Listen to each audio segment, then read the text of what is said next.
Book your driving lesson now at dla-driving.co.uk.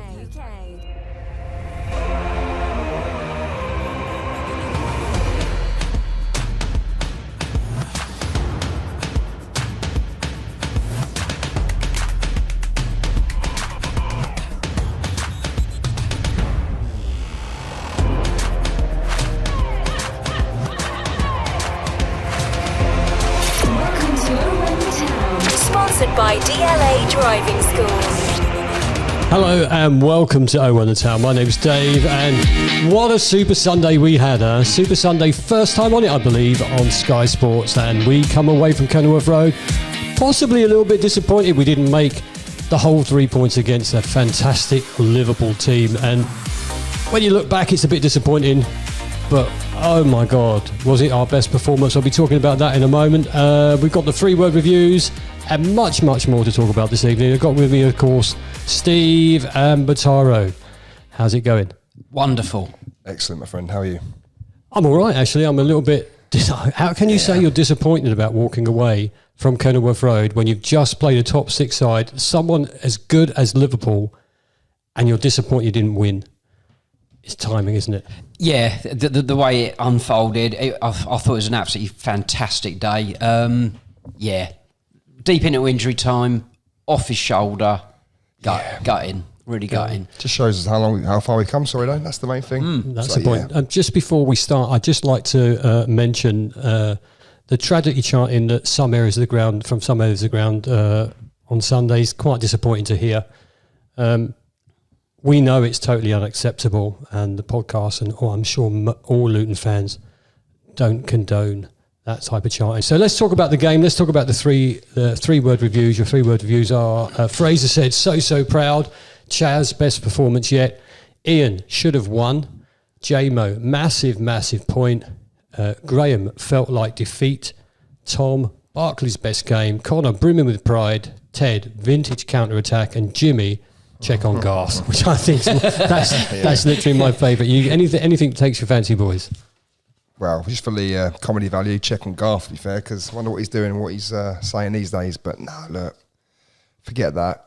I just go back to Chaz, best performance yet. I'd probably agree with that one. Can I have 2? You can have 2 if you want, Steve. Barkley's best game. Okay. And vintage counter-attack. Such an exciting goal, but we'll get onto it. But it was an exciting goal, and let's not get away from the quality performance from all the players.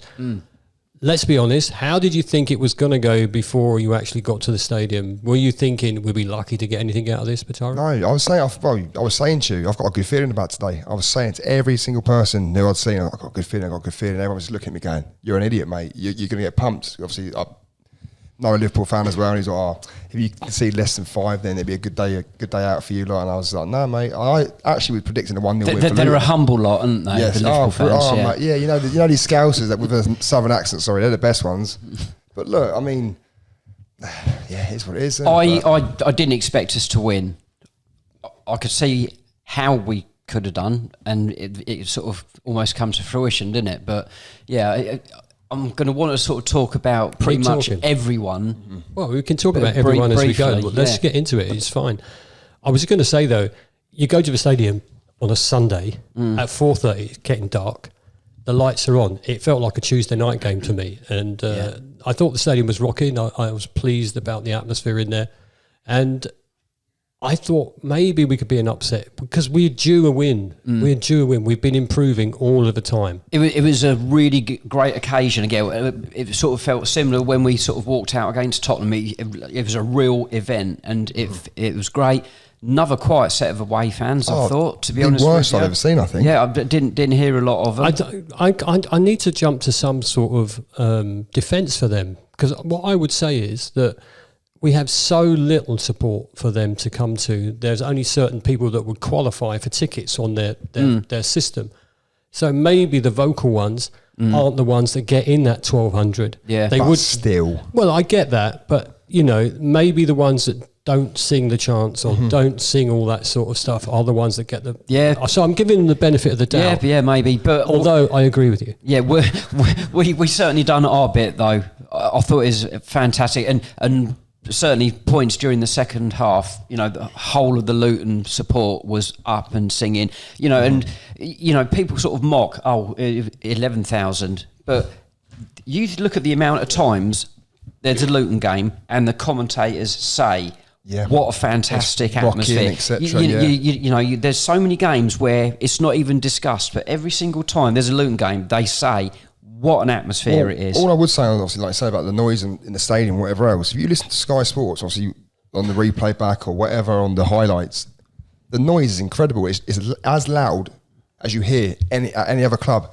And what I'd like to touch on as well, what was you saying about the Liverpool fans? I went to Anfield the other week, didn't I, to watch West Ham against, obviously, Liverpool West Ham, and they are the worst supporters I've seen as well. At Anfield, they're so quiet even then. I'm pretty sure what they do is they put speakers on around the stadium to create noise. It's shocking. Let's not be that controversial. No, but seriously, you ask a lot of people say to me, you wait till you go to Anfield. Maybe it's different on their big European nights, mate. I've been to Anfield a couple of times, and the noise has been there to hear at certain times. But you could say the same about us. Speakers. Yeah. No, you can say the same about us. You can't say our speakers are so terrible. I couldn't hear anything. So they wouldn't have the ability to play those sounds. I think they are actually the speakers out of my first car, my Austin Allegro. I wouldn't be surprised. Yeah. The thing that struck me, and I don't get starstruck when I go to games. I just want to see these world-class players because we haven't had the opportunity to see them on our turf. And, so far, the teams that have come have been good. But I think Liverpool are probably the best team that have come to us. I think better than Tottenham, for me. What, on the day or in status, do you mean? Well, firstly, in status, because they've won more than Tottenham, haven't they? But secondly, I couldn't believe the size of their team. They were huge, weren't they? They were absolutely huge. Yeah, and so the lights at Van Dijk at back, I couldn't.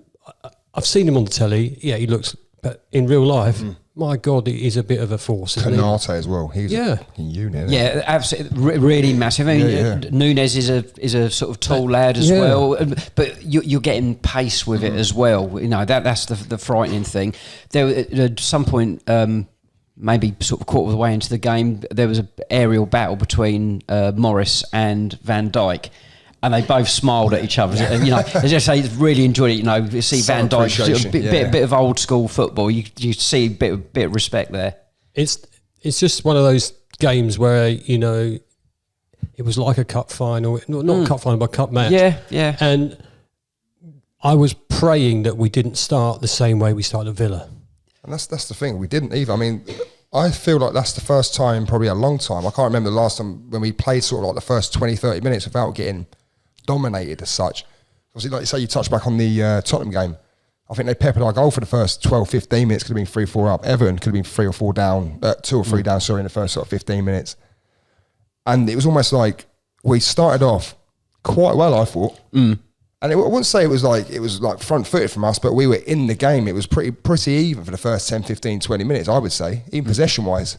I think you've got to give massive congratulations to the coaching staff. There was an awful lot spoken about how we set up for the Villa game, and I think quite rightly, that was disappointing, but we've covered all that. But you can't go gun-ho against any of the teams in this division. But, I think we said we wanted a level of intensity and pressure. And it just seemed to the letter they got it exactly right, when to do it, when to be aggressive, when to stand off. But they didn't just stand off and give them all the time. They did then sort of put them under pressure, so they had to make a decision. And did you notice as well, there's like every time one of their players got the ball, there was one with him, then there'd be another one like circulating, trying to make covering the space so he couldn't turn or couldn't go here or there. It was great. It was brilliant to see. It was brilliant to watch. I thought it was exceptional coaching through the whole week, and the players sort of to the letter, and it was just brilliant. It shows you what they're capable of. It really does. It was a big occasion. I mean, one change for Villa, Townsend Senior in for Brown, and record attendance since 1994, which is unbelievable. And I know some supporters will laugh, but for us, that's a good thing. If we'd have had a 25,000 seat stadium, it would have been full. Yeah, it would have been 25. Yeah, absolutely. And I think you're right. We started really, really well, and I don't think we looked out of place. It's the first time, again, when we played the bigger teams, and no disrespect to the other teams that we have played already, but, Liverpool and Tottenham and West Ham really were the forerunners when we were playing them each time. I mean, West Ham were going to go top when we played them, weren't they? Yeah. And so on form, yeah. Liverpool, for me, are a side that you should be really, really aware of, and they're fourth. And I think they are the form team in the league at the moment as well. They are fourth, and they are pushing for that top spot and for the Champions League. So when your team goes head to head with them, you're hoping we start like we did, and the pressing from us on yesterday was fantastic. Brilliant. Honestly, like you said, the pressing. The thing that really, really sort of like made me smile and think to myself, "Wow, like this is the level we're at." Is the fact that in the 85th, 90th minute, whatever, to the end of the game, we were still running. All right, we looked a bit leggy, but they looked fit. They looked a lot fitter than what they have been, which is so pleasing to see. I don't know if you saw that. I don't know if you were watching that, but obviously I like to focus on certain strange things like that. No, I was stunned at how much fitter Osho was. Oh, just from 7 days before, or 6 days, whatever. It's 7. It was Sunday, wasn't it? Yeah, against Villa, he was so much more match fit. I think that's testament to what a naturally fit person he is anyway. But that was staggering, and also, we've sort of questioned Ross Barkley. Well, I certainly did last week. They found a fantastic role for him. And against Liverpool, he delivered. If we can get that out of him more often than not, then absolutely fantastic. I mean, I was struggling before the Liverpool game to see how he would contribute. But to be fair, Steve, he was quite cutting about him last week. In a way, you didn't think he was. No, that's right. But we certainly set up differently, found a role for him, and he done it really well. And can I just say as well, obviously, like Ross Barkley now playing that sort of like holding sort of like central midfield position with Nakamba. Against Forest when he came on, he made a difference in that game as well. Yeah, a lot of people said that he was really good when he came on. Well, he did. He absolutely made a difference. I mean, I think he played there against Villa as well. Obviously, you can't really... I think we write that one off. We forget about Villa because that was just, a bad day at the office for me. But, well, for them technically, but you know what I mean. But what I'm saying is, against Forest in the second half when he came on, he played the same position, and he started at 90 and completed at 90. So he completed the 90 on yesterday, or whenever it was. If you're listening, it'll be Sunday. But yeah, and it's just the fact of he's looking sharp now. He's completing a full 90. It's positives to come. You've got to hope that level of consistency stays with him and the rest of the team. For me, he was my man of the match. I think for me, his performance was good enough to get man of the match. I think the stats say all, didn't they, as well? I think match the stats, he was match of the day. Anywhere you look, he was first in every section of the stats. The stats they decided to tell you that were there. But I didn't expect to see a performance from Ross Barkley like that, and I was thrilled to bits to see it. It really was good, But again, the way it was coached, he was the focal point. It was almost like one of our David Priests, wasn't he? Everything was going to him, but he was there to receive the ball.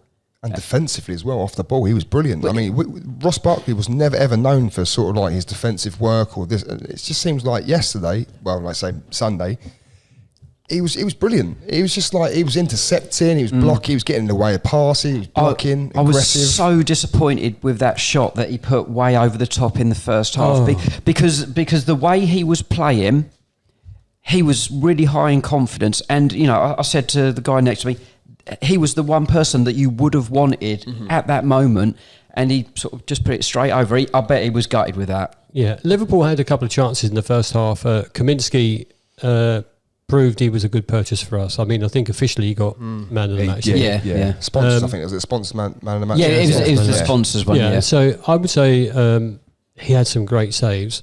Some of them, I think, for the cameras. Well, do you know what? I don't care. No. For the cameras, the one from Nunez at the beginning, like 4 minutes in. The one at the near post from Giotto. When he gives in the eyes, Jota, that was a fantastic save, Because he's sort of like, you'd expect Jota to go across him as well. He could have easily gone like dive the other way. Well, he opened his body up but then pulled it near post. So that was absolutely fantastic, But But like you say, sorry, I was about to say, but the other shots, like the long range ones, you'd expect them to save them. Yeah, one of them from Núñez in the second half was an absolute bullet. You know, he had to. Which one? It was going at an angle, sort of. Oh, on the right hand side. Yeah. But there was a couple that the second half that were real pile drivers that he moved quickly to. Main thing, he gets there and he pushed it away from danger. That's the main thing. That's the point, away from danger. Because sometimes last season that didn't happen. No. But when you're playing against strikers like Núñez, like Salah, you're thinking they're going to get the chances. How good was our defence? You know, what would you say about Doherty and? Well, I mean, like say we touched obviously on Osho a minute ago. For me, I'm going to say Mengi. I was going to say Osho as well. Mengi was fantastic, by the way. And this guy, I'm starting to really, really like him. He's becoming one of my favourites now. This guy already after 5-6 starts. He is an absolute unit. And do you know what? He would frighten me if I was a centre forward. But you like you say, Osho impressive, like the work rate, like the fitness levels. The fact he's out for 5.5, 6 months or whatever it was. Yeah. He's come straight back in and he's doing a job. He, like I say, looks fit as a fiddle as well. Yeah. Doughty's just Doughty. Like, you know what you're going to get from him, and that sounds ridiculous, but he's off the scale from the player we first signed. Crazy good. He's off the scale, but even Kabore. So on Kabore had a good game last night. Yeah, on the Salah thing, early on, it was predominantly Doughty that was marking him, and he was really sort of doing a man marking job on him, and he kept him quiet. So he drifted central. He went over to the right a little bit. Yeah, so I noticed that. That was a testament. And then more in the second half, it was Osho that was picking him up, and he had a really quiet game. And I'm going to put that down to our boys. It's a testament to our staff and our tactics that Salah was not mentioned a lot, not any highlights, apart from the head that he put on for Núñez, which we now know he didn't head very well. No. And Núñez, how did he not score? Do you know why? Because, I shouldn't say it, but I don't rate him anyway. Well, whether you rate him or not, that's not the point. It was practically an open goal, Steve. It was beyond. It was just so easy. He must have taken his eyes off the ball way before he. It's a simple tap in. If that was one of our players, you'd be bloody livid. I mean, look at Adebayo when he missed against Tottenham. You'd be livid. Yeah, of course. Right. Yeah, but at that point, I'm thinking to myself, actually, maybe it could be our night. That's exactly what I said. I said, right, that is our let off. Yeah. We have got to take advantage of it. Got to. And then, what happened. But like, what I will say is, that sounds harsh, but it's a pathetic attempt at goal. How the hell? No, it's pathetic. Like, if you're doing that on a Sunday league, you're getting ripped for it. If you're doing that in professional football, what are you doing? You're earning like 200 grand a week, mate. What are you doing? It's not the first time he's done something like that. He's missed quite a few sitters in the last year or so. Quite a lot. Well, it was a howler, so it can be added to the Dean Saunders sitter from years ago. And don't look at me because I don't know where you're going with this. No, Ronnie. It was a striker that we were going to sign in the early 80s. Liverpool signed him, and he missed an absolute sitter. Right, you think of that one because you're looking at me like I should remember. David was confused if anyone can't see him. If anyone can help with these cryptic clues, just let us know. Just leave the names in the comment if you know who he's talking about, and we'll get Steve some therapy. Our first half, I kept looking at the clock thinking, if we can get to half-time at 0-0, we're in this and we're still in the game, we have a good chance for second half. Now, don't forget, our last couple of second half starts have been poor. But we come out all gun blazing, Batari. Well, I mean, like I say, for me, it's very similar again, like how we've started. It's like we're not conceding like cheap possession. We're not conceding, chances that. What was just a quick thing, Núñez as well. When was that? The chance was it in the first half? It was the first half, wasn't it? Where he took the touch on his knee, hit the bar. Yeah. Well, do you know what? That was a let off. That was a fantastic move by Liverpool. Yeah. And it showed you the quality they have. You can't let Liverpool have a second. I was going to say that was some pass to him. They'll put it away. A great pass, great control, and he was very unlucky not to score. Yeah, however, I had to pull that one up there. Sorry, a bit off key, a bit off topic, but it's fine. It's fine. The thing is with that is you realise how good Liverpool are compared to us, and how much more. No, that's fair enough. Yeah, how hard? Listen, our team cost next to nothing million. I think one of their players would cover our team twice over. Yesterday, they did a stat something along the lines of how much our team was worth compared to them. I can't remember. What. No, it's money. It was money spent since '92. Oh no, I saw that. There was another one like on the pitch squad as well. I think Right. ours was only something like 15 million or something like that, if that. Not even that. So yeah, I don't know what theirs was. I can't We've remember, said but- many times that the club recruit in the means, and until we're really established, I don't expect that to change. No. If we could stay in this division for a number of years, that would change. Yes. But at the moment, Yeah. we've got to be realistic. You know, we're in a dogfight at the bottom. Mm-hmm. Hopefully, we can get some more points. But what I'm saying right now is that we've improved all of the time. I've seen every game this season, and I would tell you that we were full of hope and optimism at the beginning. Now I'm thinking, can we just keep this up? Because if this win at home, we haven't had a home win yet. This win will come, right? Yeah. Oh, yeah. We've got a backbone. You know, we've got fight. You know, I have to say, and you're starting to hear it more from other fans. Luton have got something about them. Luton have got something. They've got a chance of staying up. And say we're out of the relegation zone at the moment. The home win will be really good. It'll have to be Palace, won't it? Well, I hope so. Yeah. If you listen to Talk Sport, which occasionally I do, Jim White thinks the only team of the bottom three, or the three that came up that can stay up, is Burnley because of Vincent Kompany. What is he playing for them? No, I was going to say, what a ridiculous thing to say. Sorry. if we hadn't let that last minute goal in, they'd have been on 3 points. You know, so I'm it's a long way to go. We're in there, and we'll say we're gathering a bit of momentum. We've got something about us, and And to be fair, let's face it, right? So we're on 6 points at the moment, right? Currently. Realistically, I think we should be on at least 10, I think. I agree. So if you look, I know obviously people say that's a stupid thing to say because you're not. I get that. And I No, always we say the same. had better chances at But Fulham. what I'm saying, this is the thing. You look West at certain Ham, decisions that went our way, Tottenham. like you say about the decisions we've had, that the VAR haven't given us, or the handball, for example, at Fulham and whatever. Do you know what I mean? All these things. You've got to take them in, you can put them into perspective and think to yourself, actually, we could be on a lot more points and we could be touching sort of more like mid-table-ish. Well, I don't rather know. than- Isn't there a little gap from the bottom four up to Everton? Isn't it? 5 Like points. 5 points. But what I'm saying is that we've got another 4 or 5 points, then we'll be sort of like, you know what I mean? It's- Obviously, until Everton get deducted 12, and then we'll be happy. Oh, won't that'll we? be next Let's be season. You fair. watch. They'll wait for us to get relegated if we do get relegated. Then they went, do you know? Then we'll give them some. Let's get back to the game. Like I said, we needed a strong start to the second half. We started quite strongly, and I think there was a number of little chances for both teams. But the one then that we get is, well, people that we haven't talked about already. Ogbeni. My goodness, how good was he on Sunday? How good is he every single game? Let's face it. But yeah, I know. Like you said, he yet again showed the world watching that this guy's got a set of balls bigger than my head. Do you know what I mean? This guy. No, come on, man. It's like, big, isn't it? yeah, it must. Yeah. But look, what I'm saying is, this guy has no fear. He will run at some of the best players in the world without any fear. And do you know what? I love that. He was playing against some of the best players in the world last night. yeah. He absolutely left Alexander Arnold for dead. Do you know what I loved about that moment? It was, I'm just going to knock it past you. So he's saying to Alexander Arnold, who's really fast, he's saying, I've got you. On your marks. And when he put it past him, Get set. all he wanted to do was put his elbow, put his arms him out out, yeah, to sure. stop him, because he was scared. He knew that Ogbene was going to do him. On that chance as well. Canate as well. Ducked out of it like that, didn't he? Yeah. One of those, So he got past both of those. Yeah. And you're thinking, just pull this back to Morris, and Morris can score. And it just didn't get the right angle. But I didn't realise how good that chance was until I saw that the goalkeeper actually made a save, Batara. You see, I was exactly the same. I was just about to say, I sit behind the goal as well.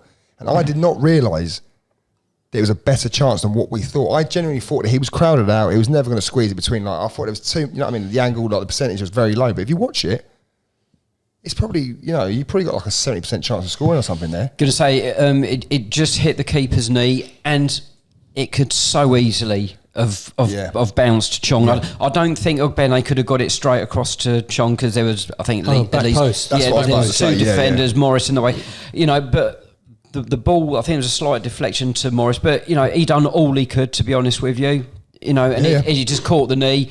It was a great effort, but I just loved the, I'm going to do you here, son.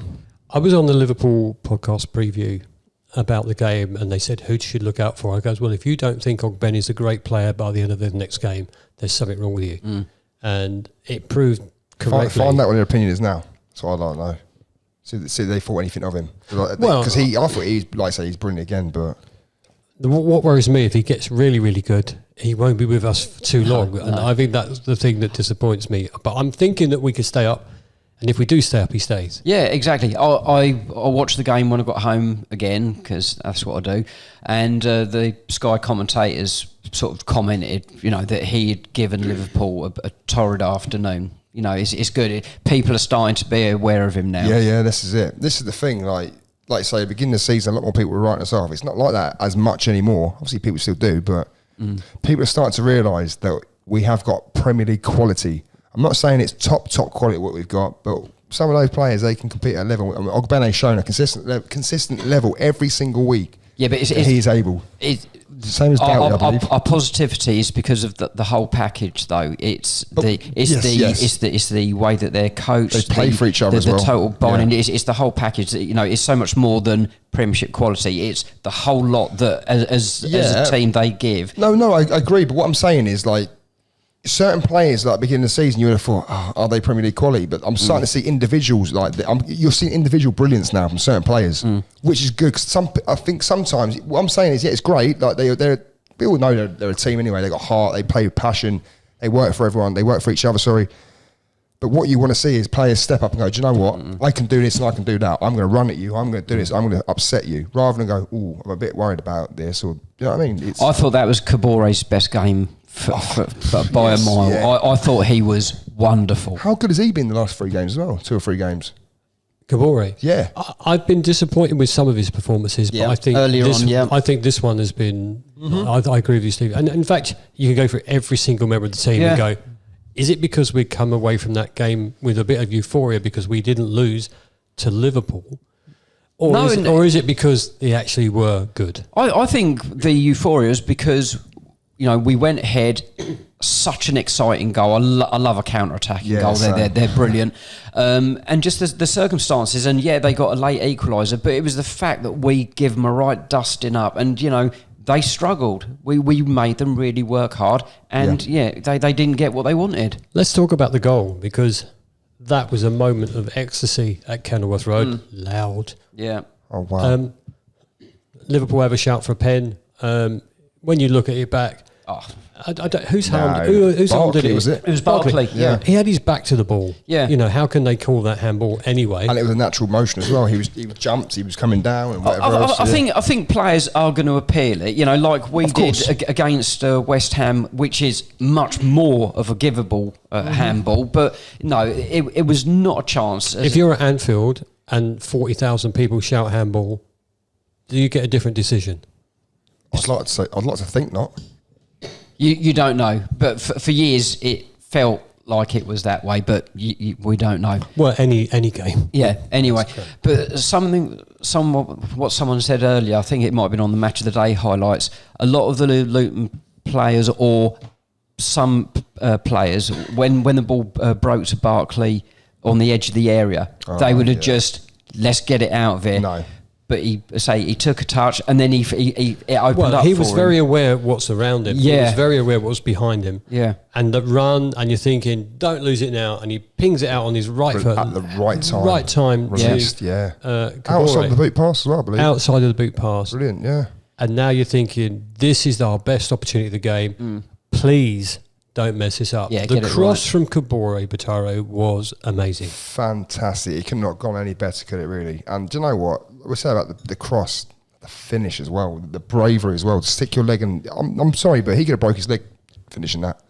But you go back to that cross, the run, the effort, the desire to get out there and get into space. And don't get it wrong, the movement from Chong was fantastic as well. He drew the defender in and he pulls him out with another movement. Great. But we just tore him apart. We made them look average, didn't we? It was a great break. Instance. I was going to ask Steve, should the goalkeeper have done better?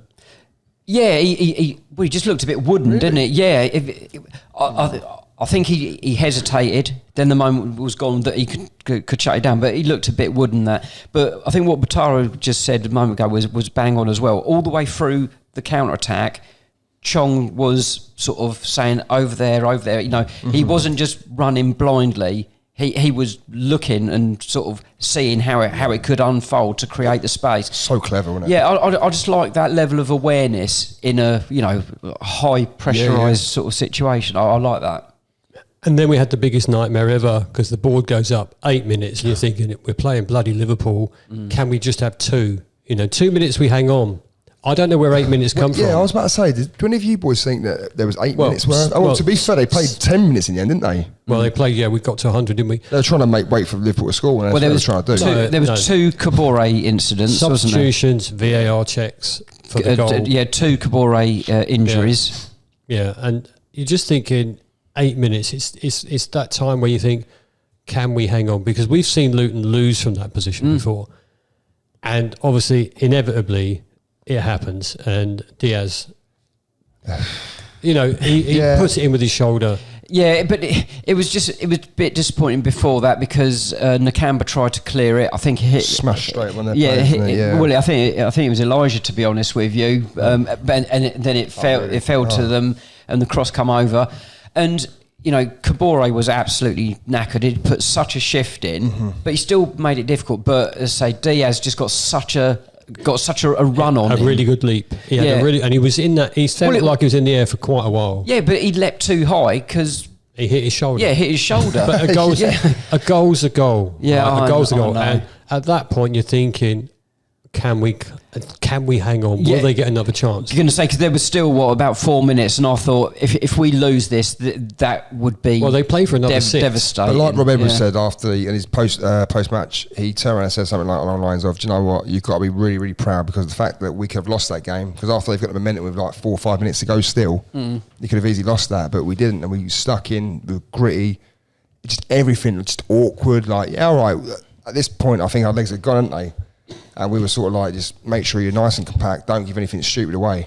And then, we sort it out nicely, quite comfortably sort it out. Did you guys feel that when Elijah come on, that you were expecting him to do an awful lot more hassling and closing down of the defenders with the ball? Because to me, it felt like he was just holding a position. See, do you know the thing that frustrated me, right? Which obviously we'll go back onto expecting a bit more work rate. Yes, I'd probably do a little bit, but I'm unsure of whether he was told to do certain things. I'm not saying Elijah's done that because he's lazy. I'm not saying that at all. You know, but it was so noticeable that it must have been just hold a position. I was expecting him to come on and just run like an absolute lunatic, putting them under pressure and shutting them down. And I was just really surprised how that unfolded. It must have been under instructions, but I just found it a bit... The thing that frustrated me, right... Oh, sorry, Dave. I was going to say, I think if you're an attacker of his ilk, basically, he's a target man, really, then, isn't he? And he's got to hang around up there just in case. That's how I felt about it at the time. Yeah, you know, and it's such that ping the ball to him, he can hold the ball up. And you know he's got good feet as well, and he can get out of a tight situation. Yeah, but when their defenders have got the ball... Anyone's still able to... It was almost like he stayed central and never moved either right or left, didn't he? Yeah. I just thought that there was an opportunity for defenders to be shut down an awful lot more, and I don't know why it didn't happen. But I'm not saying he's doing it. Didn't do that because he's lazy. There was one moment, what I was about to say was, which frustrated me with Elijah, right? He might not have got to the ball, he might have done. No one knows, right? Because he never did it. But basically, I don't know what minute it was right near towards the end. Maybe 88th, 89th or whatever. We've got the ball, so we're attacking it. It's on our left, going forward, and our right as we're looking obviously from the Kenny. Yeah. And I don't know who's got the ball. I don't know if it was Nakamba, whoever. And they've played a ball through basically, like a sort of like an out boot pass or whatever. And Elijah's central, and all he's had to do was read that pass and make a bent run. Right. And he was through down the left, and he just stood there, and the ball went to absolutely no one. That's what really frustrated me. Yeah. Overall, he did apologise. He put his hand up as well straight after. Overall, 1 point we'd have taken at the beginning. Yeah. We took it at the end. Yeah. You walk away from that game thinking, I'm gutted that we didn't get all 3 because of the lateness of their goal. If Liverpool would have scored first, it would have been a different game. Yeah, absolutely. Totally different game. But we got an awful lot more out of that game than 1 point. The belief and maybe Of a certain course, amount of yeah, respect yeah. or something, whatever. But we got an awful lot more out of that than 1 point. Well, it was nice actually on the highlights on Match of the Day them to actually come out and say, "Oh, well done, Luton. Luton, fantastic." I think Dion Dublin, he was the one that really bigged us up, didn't he, on Match of the Day? I mean, it's probably because Shearer wasn't there and the other toss pots. You know what I mean? But that's probably why. But no, it's That's just a technical nice. term. Yeah. It's just it's just nice to see some positivity about our club and the team. It's great. Fans still around the world don't think we've got it in us to stay up. Fine. And they still look at us as Little Luton. But some people must look at that performance and go, actually, maybe we've just read it wrong. We're there by merit. We haven't got there because we've given a free pass. We've got there by merit. We've definitely got something about us. We've got a clear identity. We're not in a transitional period with regards to style of play or anything. We are really homed in on what we're doing. But as I say, I know I said it earlier, absolutely thrilled with the way Barkley played, and I just hope that they've found a way for him to contribute to that level more often than not, because then he is a real asset. And what I said after the Villa one just shows that I haven't got a clue what I'm talking about. Well, Steve, I don't can put tell you yourself down, that, mate. I was going to say also that when you look at where we've come from and what we are now, it's just brilliant every week. You look at our next 5 fixtures or 4 fixtures, Manchester United, Palace, Brentford, Manchester City. That's the one I fear the most, obviously, Manchester City. Why? Well, because because you don't need to answer, Dave. Well, I'm flying away the next day, and I want to have a Go on a high, yeah. Yeah, I just want to. Do you know what? Can we play against Manchester City the same way we played against Liverpool? No. No. I don't know, because Liverpool and Man City don't play in similar styles. Man City will pass the hell out of you. And then split us open one pass. I think Liverpool is more a pressure and pace-based attack, whereas Man City, it's more pass and movement. Trip to Old Trafford next weekend, back to Saturdays, thank goodness. This is the only thing I don't like about the Premier League. You can't plan your weekends properly. Yeah. Do we have a chance up there? Of course we do. We said it before, obviously we started recording tonight. We played like how we did against Liverpool, and we could definitely beat United. People might laugh at that, you know, obviously you're going to hear Premier League people listening, you know, your fans from Man United, they have a little listen to this and they hear it and they're like, oh, what an idiot, you know. But people are probably saying that we couldn't get a result against Liverpool. No, who's laughing? Well, they've said it all season though. Exactly, So let's and go with we're that. getting a result. We've got 6 points from 11 games. Is it 11 games? Yeah. You can say that's not great, but I think As long as it's better than 3 others. But this is it. But did we expect at this point in the season? Do we expect we get 6 points at this stage of the season? Probably I not. think the second half of our season will be the one that defines where we are with regards to. We need to get a bit of momentum. I think Hampton, Nottingham Forest last season, they started poorly, then they got a bit of momentum, they stayed up. Look, if we stay up, it will be a fantastic achievement. Manchester United away, Old Trafford. If we get something out of that, a point, we'll be happy. 3 points, I'll be absolutely ecstatic. 3 points, 10 targets, 10 But targets. nothing wouldn't surprise me. We're going to win. Well, I hope you're right. Yeah. But I then think so. our next home fixture at Crystal Palace, for me, we need to get 3 points. I think that is probably the first real. We've got to get our first home win, and I think that is one of our better opportunities. I'm going to finish on just something trivial, really, and that's Jeffrey the guide dog. He has gone viral on social media. Now, Matt might not remember this. Matt has been is Jeffrey's a companion. Is that the word to use? Jeffrey works for Matt. That's basically what I have to say for the last 6 years. Matt's parents, Matt's dad and Matt's brother used to go on holiday, and he won't remember this, in my mum's caravan in Yarmouth, which is a bit weird. But, it's great to see him there. I know he's been going a long time at Kenilworth Road. So, if it's Jeffrey the guide dog's last year in the Premier League, I hope his new guide dog comes to next year's Premier League. That's all I want to say. Excellent. Lots to talk about for next week, I hope. Man United tickets sold out, 3,000 of us going. If you see us up there, come say hello. If you didn't get a ticket, then try and watch it somewhere. That's all I'm going to say. I don't know if I officially say that. Go abroad. Don't get a VPN because it's illegal. Yeah, go abroad, Go abroad and yeah, hope you enjoyed the game. Let's hope we get 3 points next week. It was a fabulous game at Kenilworth Road on Sunday. Sorry, at Kenilworth Road, as they said. Kenilworth Road. Yeah, see, okay. There you go. I'm going to leave it on that one. Thanks for listening. Thanks for watching. Leave some comments below, and we'll see you all again next week. Thank you. See ya.